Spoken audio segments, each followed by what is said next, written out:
మీ పేరు ఆర్ అనే అక్షరంతో మొదలవుతుందా? రమ్య, రోహిణి, రవలి, రాకేష్, రమేష్, రాజు, రవి.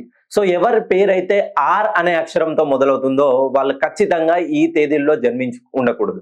4, 13, 22, 31, 7, 16, 25 తేదీల్లో వీళ్ళు జన్మిస్తే వీళ్ళు ఇంటికి మెయిన్ గా ప్రథమ సంతానం గాని ద్వితీయ సంతానం అయి ఉంటే ఖచ్చితంగా వీళ్ళ జీవితంలో అనూహ్యంగా రాబోయే 2026లో అనూహ్యమైనటువంటి వీళ్ళ జీవితాన్ని మలుపు తిప్పబోయే మార్పు వీళ్ళ జీవితంలో చోటు చేసుకోబోతుంది.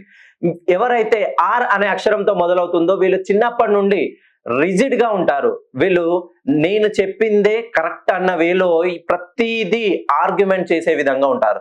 తామర ఆకుపైన నీటి బిందువు ఎంతసేపు అయితే నిలుస్తుందో వీళ్ళ మాట కూడా అంతే స్ట్రాంగ్ గా, ఒకసారి ఒక దగ్గర నుండి ఇంకో దగ్గరికి వెళ్ళాలంటే అందరితో కలుపుగోలుగా ఉండి మెయిన్ గా వీళ్ళు ఏదైనా వ్యాపారం ప్రారంభించిన పార్ట్నర్షిప్ బిజినెస్ లో ఉన్న ఎవరైతే ఆర్ అనే అక్షరంతో పేరు మొదలై రియల్ ఎస్టేట్ రంగంలో ఉన్నారో ఒక్కసారి మీ పేరులోని సంఖ్యాబలాన్ని సరిచేసుకోండి. ఎందుకనంటే ఈ 2025లో మీరు పెట్టిన పెట్టుబడులు మధ్యస్థంగా నిలిచిపోతాయి. మీకు రావాల్సిన లావాదేవీలన్నీ అనూహ్యంగా మధ్యలో ఆగిపోతాయి. మీరు పెట్టుబడి పెట్టి దీర్ఘకాలికంగా వేచి చూస్తున్నారా? అయితే 2026 మీకు మహా అద్భుతంగా కలిసి రాబోతుంది.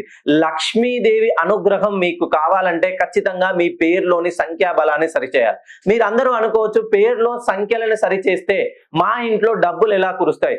ఎక్కడో బంగాళాఖాతంలో అల్పపీడనం ఏర్పడితే మీ ఇంటి దగ్గర వర్షం ఎలా వస్తుంది? ప్రతిదీ పంచభూతాల ఆధీనంలో ఉంటుంది. ప్రతి సమస్యకి పరిష్కారం ఉంటుంది. ఒకసారి ఆర్ అనే అక్షరంతో పేరు మొదలైన వాళ్ళు మీ జీవితంలో 2026 అనేది అనూహ్యమైనటువంటి మలుపు తిప్పబోతుంది. కావాలంటే మీరు రాబోయే డిసెంబర్ 5 తర్వాత మీ జీవితంలో అనుకోని వ్యక్తి పరిచయాల ద్వారా మీ జీవితం మలుపు తిరగబోతుంది. చూడండి.